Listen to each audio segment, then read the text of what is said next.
On va juste s'intéresser au carburant, parce que ça vous intéresse quand même, parce que vous vendez du carburant dans les magasins Leclerc. Vous savez que les raffineries, un certain nombre de raffineries sont bloquées pour 48 heures, plus rien ne rentre, plus rien ne sort. On va voir ce que veulent exactement les manifestants, et puis on va voir ce que ça va avoir comme impact pour nous, autres automobilistes, et puis pour vous. Sujet de Somaya Labedi. C'est du haut d'un balcon près de la raffinerie Lavera à Martigues que le secrétaire général de la CGT Énergie, Renaud Henry, mobilise les troupes. Bonjour les raffineurs, les dockers, les énergéticiens. Tous ces corps de métier se sont rassemblés à l'appel du syndicat pour une grève de 48 heures dans les raffineries et les centrales EDF et 24 heures dans les ports et les docks. Ils veulent mettre une pression de plus en plus forte avant le 31 janvier, jour de la mobilisation interprofessionnelle. Et pour y arriver, un seul mot d'ordre, le blocage de l'économie, comme le rappelle Olivier Mathéou, secrétaire général CGT Bouches-du-Rhône. On a besoin, nous, de réaffirmer une chose, c'est qu'il nous faut viser le blocage de l'économie, encore une fois, non pas pour nuire pour le plaisir de nuire, mais parce que, comme nous sommes dirigés par des gens qui obéissent à la finance internationale, le plus simple, c'est de pousser le patronat à leur demander d'arrêter. Pour les quelques milliards qu'il va leur faire gagner, il va leur en faire perdre beaucoup plus. En attendant d'atteindre leur objectif, pendant 48 heures, rien ne rentre, rien ne sort de la raffinerie Lavera, comme dans d'autres raffineries du pays. Et dans les centrales nucléaires, la production a baissé, mais pour le moment, pas d'incidence à la pompe ou sur l'électricité. Michel-Édouard Leclerc, viser le blocage de l'économie, bloquer les départs de carburant, ça va vous impacter? Ça va avoir un impact économique? Je trouve ça contre-productif, y compris pour la défense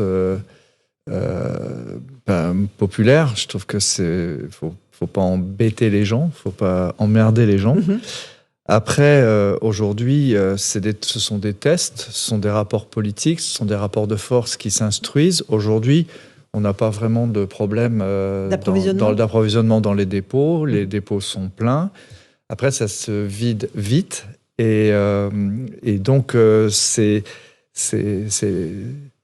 manifestations un peu anticipées peuvent provoquer effectivement des ruptures parce que tout le monde se précipite, quoi. Bon, pour le moment, ça va. Mais ils visent le patronat. Ils disent qu'il faut faire comprendre au patronat. Ouais. Parce que c'est comme ça que ça va bouger. Vous êtes un grand patron. Je ne suis pas le patronat international. Non, mais vous êtes un grand patron, Michel-Édouard Leclerc. Ça vous dit quelque chose. Mais non. C'est le projet des retraites.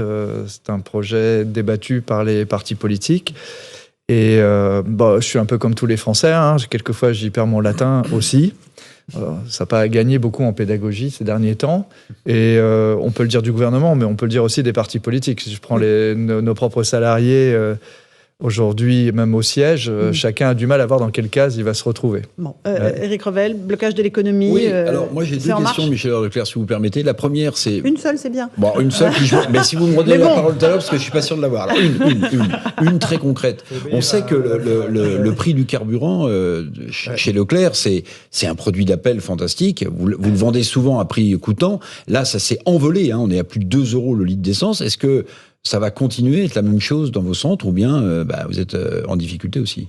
Alors, je suis en difficulté pour regarder la boule de l'avenir parce que non seulement il y a beaucoup de bousculades dans l'approvisionnement, vous vous rappelez que depuis 1 mois, il n'y a plus de gasoil d'origine russe sur le marché français. Ça veut dire que tout le monde est allé chercher d'autres sources d'approvisionnement qui nous ont vu arriver et évidemment qui vont nous taper au sens financier du terme. Donc c'est assez difficile, ces approvisionnements n'étant pas stabilisés, de faire des annonces. Déjà dans le contexte aujourd'hui c'est compliqué, mais déjà il faut sécuriser les approvisionnements. Et puis vous savez, acheter une barge de 30 000 tonnes, c'est pas le même risque de devoir acheter un cargo de 100 000 tonnes. On passe de 30 millions à 100 millions à assurer. Un cargo qui revient du golfe du Mexique, ça met 25 jours à venir ici. Il y a des risques sur le produit. Donc aujourd'hui, ce que je peux vous dire, c'est que nous, on ne fait pas de marge sur les carburants. Et en l'occurrence, je veux rectifier ce que vous avez dit, Eric, c'est pas un prix d'appel, c'est pas. Produit, je dis. Non, mais aujourd'hui, on vient aussi faire son plein parce qu'on va faire ses courses ensuite dans vos super ou dans vos hyper. Mais c'est aussi jusqu'à 20-25% du chiffre d'affaires d'un magasin, donc c'est pas quelque chose qui est sacrifié. C'est ça dans l'idée qu'on dit souvent quand c'est un produit d'appel. C'est un vrai service à notre clientèle. C'est un vrai marché. Et d'ailleurs, Leclerc et Système U, on s'est mis ensemble pour acheter du carburant. On est probablement le premier vendeur après Total sur le marché français. C'est pour nous un vrai métier. C'est pas un truc qu'on fait par-dessus le marché, quoi. Éric Nolot, une question peut-être? Oui, pas seulement une tension sur les prix du carburant, enfin un début de tension, c'est sur tous les produits. L'inflation, c'est devenu maintenant une préoccupation majeure des Français. Comment vous allez y répondre? Alors, c'est à chaque fois vers vous qu'on se tourne parce qu'en fait, il y a quand même des millions de Français qui font leurs courses chez vous. C'est eux qui mesurent la différence des prix d'une semaine à l'autre, parfois même d'un jour à l'autre. Est-ce que la situation, telle qu'elle se dégrade, va impliquer chez vous une réponse différente, c'est-à-dire une modération de vos marges ou d'autres mesures? Ouais. D'abord, votre question, elle dit bien quelque chose que les industriels et décideurs publics oublient, c'est que cette inflation, elle se passe dans nos magasins. C'est-à-dire que ce n'est pas les industriels qui assument leur demande de hausse.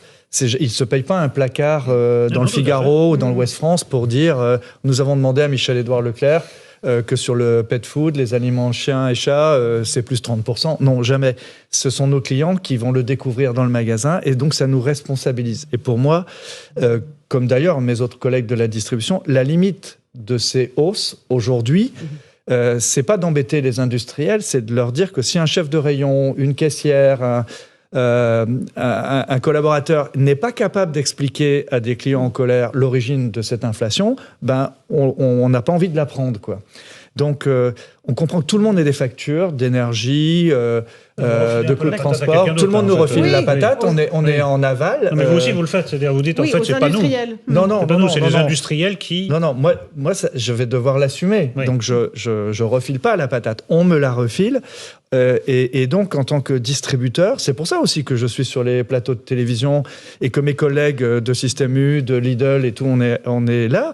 C'est que, en fait, en plus, nos clients fidèles, on a 18 millions de clients dans les centres Leclerc, d'accord? Eh ben, ils vont pas voir l'inflation chez les autres, ils vont la voir d'abord chez nous. Oui. Et moi, ça me responsabilise, mais ça m'oblige aussi à expliquer que quand il y a une loi qui m'oblige à répercuter les prix agricoles, etc., c'est la loi qui m'y oblige. Par contre, quand on m'empêche de bien les négocier avec des sociétés multinationales, comme dirait notre ami de la CGT tout à l'heure, je trouve ça gonflé, quoi. C'est que j'aide, que nous aidions l'éleveur, le producteur laitier de porc, etc., c'est une chose, surtout quand ils sont français. Une autre, c'est de savoir pourquoi est-ce qu'il faudrait qu'on prenne 30% sur un détergent, et même le coca, l'évian, le Joker, le chocolat et le café, on n'en produit pas en France. Donc c'est normal qu'on demande aux industriels Michel-Édouard Leclerc est notre invité. Ça. On fait une petite pause, on continue à parler de l'inflation, parce que ça concerne vraiment les Français. Le panier de 20 produits à prix coûtant proposé par le gouvernement. Solution, pas de solution, on en débat dans un instant. À tout de suite dans Punchline, sur CNews et sur Europe. On parle de l'inflation, évidemment, c'est votre cheval de bataille en ce moment. Les prix de l'alimentation ont grimpé de façon phénoménale. Michel-Édouard Leclerc, à quel moment est-ce qu'on va voir le pic de l'inflation? Ça fait des mois qu'on en parle. Le ministre de l'économie nous l'a annoncé à peu près 3 ou 4 fois déjà depuis cet été. À quel moment on va y arriver à ce pic? En tout cas, là, on est en train de négocier.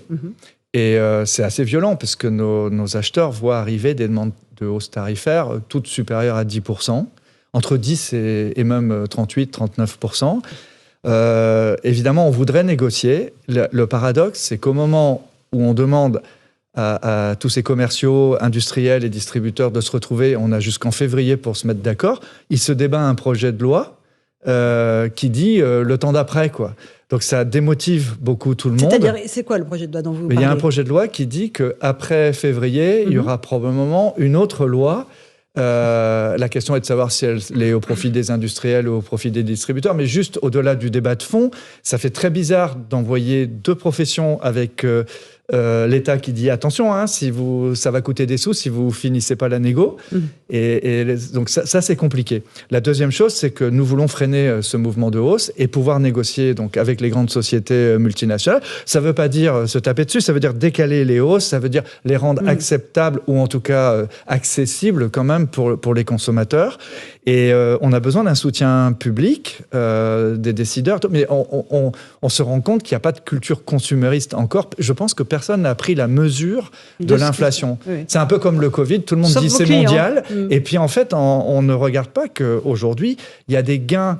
On peut limiter les hausses de prix, ne serait-ce que par des politiques de concurrence entre distributeurs, entre industriels, mais c'est un sujet de tabou, quoi. Idéologiquement tabou. Vous ne voulez pas écraser les petits producteurs, ceux qui ont du mal à vendre. On est bien d'accord, c'est pas sur ces marges-là que vous voulez jouer. 65% de ce qui est vendu dans un hypermarché, ce sont des grandes sociétés qui s'appellent Unilever, Procter. Ils font des bons produits, même L'Oréal, Le Sieur, tout ça. Mais enfin, l'année dernière, ils nous ont fait le coup de la guerre en Ukraine, de la désorganisation des transports. Bon, là, il y a des factures d'énergie, ça c'est clair. Mais autant... ils nous ont fait le coup. Ça veut dire quoi? Ça veut dire... Alors, allez-y, Michel. Ils ont surévalué, ils ont... Oui. Ah bon? Oui, ils ont fait monter les prix, quoi. Soit ils ont pris des hausses par anticipation, soit des hausses spéculatives, soit tout simplement, ayant eu eux-mêmes peur de ne pas rentrer dans leurs sous, ils se sont dit, là on peut négocier, prenons, quoi. Et donc, autant ça le fait pour des PME, pour les agriculteurs français. Après tout, on est dans les mêmes terroirs, on est pays, on est breton, on est normand, etc. Autant aujourd'hui, quand je vois des grands groupes dont on a bien vu qu'ils ont distribué des dividendes importants l'année dernière, enfin cette année d'ailleurs, on se dit ils vont pas nous faire le deuxième coup, quoi. Là, il y a pas une deuxième guerre en Ukraine, et donc on leur demande de la transparence qu'on n'a pas. Et puis, on veut, avec un grand groupe, avec Nestlé, Mars, on doit pouvoir discuter pour que nos consommateurs puissent respirer. Je ne dis pas qu'il n'y a pas de facture. Alors, on a accepté, à la demande du gouvernement, de prendre une partie de la facture énergie des PME. Donc, tous les distributeurs, Système U, Casino, Intermarché, on a tous dit oui. Donc, c'est un peu du mécénat aussi.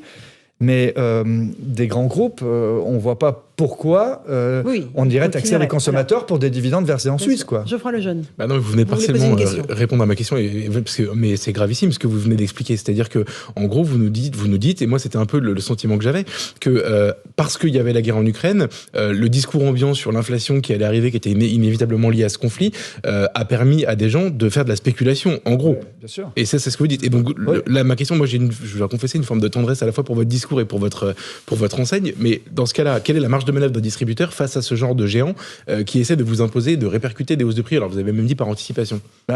En fait, c'est de la spéculation, mais aussi un mauvais professionnalisme. Parce que, en fait, je me rends compte que je suis le seul, enfin, on est très peu, à mon âge, d'avoir vécu l'inflation. Et donc, c'est une découverte. Même l'industrie n'a pas négocié le prix de ses conteneurs. Quand je demandais, y compris dans une émission face à Laurence Ferrari, que je demandais une commission d'enquête, une mission d'information sur le prix des transports, vous voyez bien aujourd'hui des 10 milliards et des 12 milliards de profits sur les conteneurs. Donc, on n'a pas fait qu'en manquer. Il en a bien été loué. Et des gens ont réussi à avoir des profits considérables. Donc, ça veut dire que même les industriels, même... et on n'a pas négocié à temps. Donc aujourd'hui, je dis aux industriels que c'est pas qu'on veut empêcher leur hausse, c'est qu'on je leur dis ayez une culture d'achat. Et c'est pareil pour les cantines scolaires. Les élus se rendent pas compte. Ils ont horreur de la concurrence. Ils ont horreur. C'est un mot tabou en France, contrairement aux pays anglo-saxons où on a médité la parabole des talents. Mais là, il y a un vrai sujet culturel. Il faut que tout le monde se mette à regarder les factures en amont. Parce que quand ça arrive chez Leclerc ou à Carrefour, c'est déjà trop tard. Vous voyez ? Bien sûr. Donc c'est cette politique de concurrence que je voudrais qu'on réhabilite. Concurrence entre les industriels, concurrence entre les distributeurs. C'est pas un sujet tabou. Juste un tout petit mot, si je peux me permettre. À propos de ce panier de 20 produits que propose le gouvernement, après coûtant quasiment. Est-ce que vous y êtes favorable? C'est Olivier Grégoire qui propose ça. C'est une idée comme ça, qui est partie de modèles en Grèce. C'est aussi ce qu'on pratique tous les distributeurs dans certains dom-toms. À l'île de la Réunion, il y a un panier que les professionnels établissent avec le préfet. Et en fait, c'est plutôt un panier qui protège les plus démunis et tout ça. Donc l'idée est dans l'air. Mais vous dites banco ou pas ?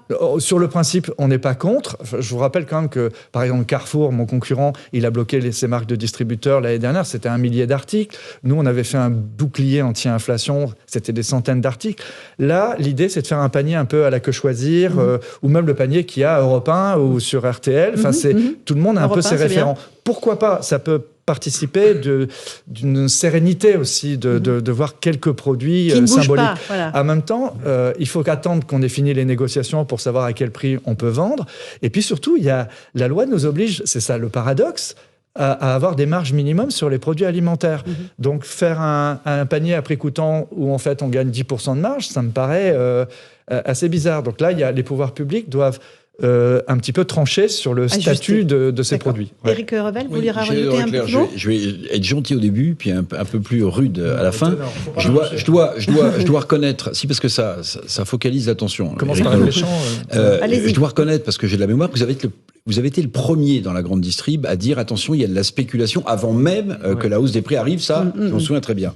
Mais quand on vous écoute, on a l'impression que en fait, les enseignes de grande distribution, elles bataillent pas égaux avec les industriels. En réalité, il y a aussi une chose que vous ne dites pas et qui me semble importante, c'est que ces industriels qui parfois, des grandes marques de boissons gazeuses, réalisent 30 à 40% de leur chiffre dans les hyper, s'ils ne sont plus référencés, s'ils ne sont plus en tête de gondole, c'est leur chiffre d'affaires à eux qui s'écroule. Parce que là, vous nous faites croire dans un univers magnifique, en fait, la grande distribution serait victime d'espèces de chantage à la hausse des prix des produits.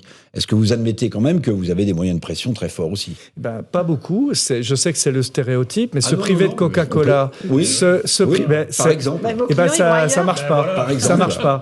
C'est un peu les injonctions contradictoires. Les consommateurs ne veulent pas que ce soit cher, mais si on n'en a pas, même cher, ils sont pas contents non plus. Donc la réalité, c'est que probablement dans la période présente, on a besoin les uns des autres. Voilà. Mais la réalité, c'est ça. Il faut qu'on arrive. Et c'est pour ça qu'il a été créé d'ailleurs une fonction de médiateur. Le problème du projet de loi là, qui était débattu il y a une semaine et qui a fait l'unanimité des distributeurs, c'est qu'on disait si vous vous entendez pas, ce sera au prix de l'industriel. Et ça, franchement, avec les hausses qu'il y a aujourd'hui, on pouvait pas l'accepter. Ceci dit, Bruno Le Maire, dans son immense sagesse, a quand même réussi à faire chanter le projet. Maintenant, il part au Sénat. On va voir ce qui va en être.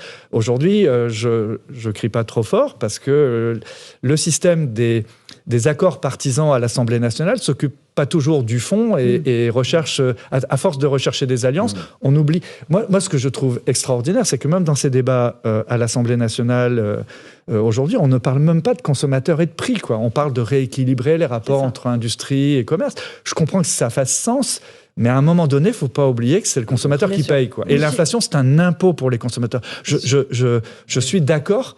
Je pense que pas mal de nos décideurs, entreprises et politiques, s'accommoderait assez bien avec une inflation.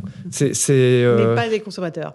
Et qu'est-ce qu'ils vous disent aux clients, Michel-Édouard Leclerc ? Les clients, aujourd'hui, vous avez vu... Sur quoi ils font attention maintenant ? Alors qu'on devait supprimer les tickets de caisse, ils nous les redemandent. On voit les consommateurs regarder les tickets de caisse, revenir vers les caissières. Vous êtes sûr ? Ils laissent aussi des produits sur le tapis et tout ça. Et moi, le corollaire, si vous voulez, de cette popularité ou de cette médiatisation, c'est que tout le monde vient me dire, même dans ma vie privée, en marchant dans la rue, et c'est là où je vois que c'est vraiment un combat aujourd'hui qu'il faut mener. Soit continuer de vous battre, ou au contraire, vous êtes trop cher. Les gens sont sincères, sont directs, sont gentils, mais c'est un vrai sujet, et je comprends pas que les partis politiques, d'une manière générale, n'aient pas un monsieur ou une madame consommation qui disent on comprend, qui ait cet acte de bienveillance, d'écoute. Voilà. Et moi, je milite pour ça. Je n'essaye pas de taper dans le tas. Je dis prenez ce sujet, c'est un vrai sujet. Et l'inflation, moi j'ai connu ça, après les 2 chocs pétroliers des années Giscard et après, ça avait pas mal déstabilisé la société française. Je pense que même les gilets jaunes, ils ne sont pas descendus dans la rue pour un sujet macroéconomique, c'était le prix des carburants et aujourd'hui, on peut descendre dans la rue pour le prix des carburants, le prix de l'alimentation, vous voyez, c'est quelque chose qui est tangible pour les consommateurs. Les clients vont retenir de votre intervention, c'est que l'inflation contrairement à la présentation qui en est faite, n'est pas une fatalité. Non. Qu'il y a quand même énormément de leviers pour lutter et on n'a pas l'impression que tous les leviers sont actionnés. Ouais. Je vais vous donner un exemple. Aujourd'hui, sur des produits pour animaux, je ne sais plus les marques, ils sont deux grands sur le marché mondial. Donc, il y en a un qui demande 17% de hausse et l'autre 39%. Donc, moi, je trouve normal de les mettre en concurrence, vous voyez. Et puis, on a des marques de distributeurs, on est moins fort qu'eux, mais faut avoir ces marques-là. Les gens sont habitués aux marques. Et c'est bien. Et moi, je pense qu'on peut gagner déjà quelques points en les mettant en concurrence. Et même les distributeurs, mais nous le disons nous-mêmes, Michel Biérot de Lidl, Dominique Schulcher de Système U, laissez-nous, entre nous, aussi nous concurrencer. Nous, c'est notre métier.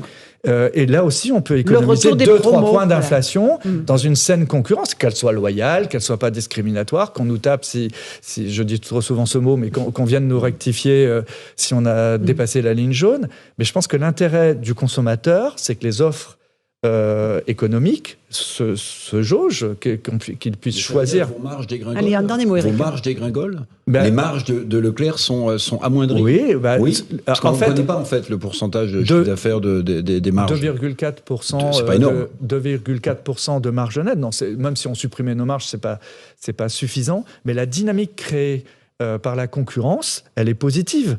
Donc, je vous rappelle, le président de la République a été rapporteur de la commission Attali. Pour les plus anciens, ils savent ce que ça veut dire. Ça veut dire qu'il était militant de la concurrence. C'est lui qui a relancé les Uber, les VTC par rapport aux taxis, les notaires. On a mis la concurrence. Et c'est assez curieux quand vous entendez le discours des politiques au niveau national. Dès qu'on parle de concurrence au niveau de la distribution, ils parlent de guerre des prix. Et non, d'abord, laissons la guerre à ce qui est terrible et pas très loin de nous. Mais non, la concurrence, c'est sain, c'est de la compétition, c'est comme au sport. Après, il faut des règles, bien sûr, mais aujourd'hui, on pourrait gagner du pouvoir d'achat en étant plus concurrent. Parce que les clients, ils la font jouer la concurrence. Ils regardent, ils checkent dans tous les magasins avant de se décider. Les magasins aujourd'hui. Voilà. Un client qui vient chez Leclerc, il va aussi regarder les offres de Lidl, il va chez Inter, il nous met en compte. Mais moi, je trouve ça nous rend exigeants, ça nous rend... c'est comme les télés, on passe de l'une à l'autre, on capte et on est fidèle, on n'est pas fidèle, mais ça fait partie... Vous le trouvez normal et c'est marrant que quand on parle de mon métier, quand on parle de la distribution, vu de la FNSEA, même vu du MEDEF, c'est assez bizarre. Il y a une sorte de frustration. Et même sur la culture, alors qu'on est un vecteur de la démocratisation. Michel-Édouard Leclerc avec ce combat contre l'inflation. Allez, il est 18h30, on fait le rappel des titres de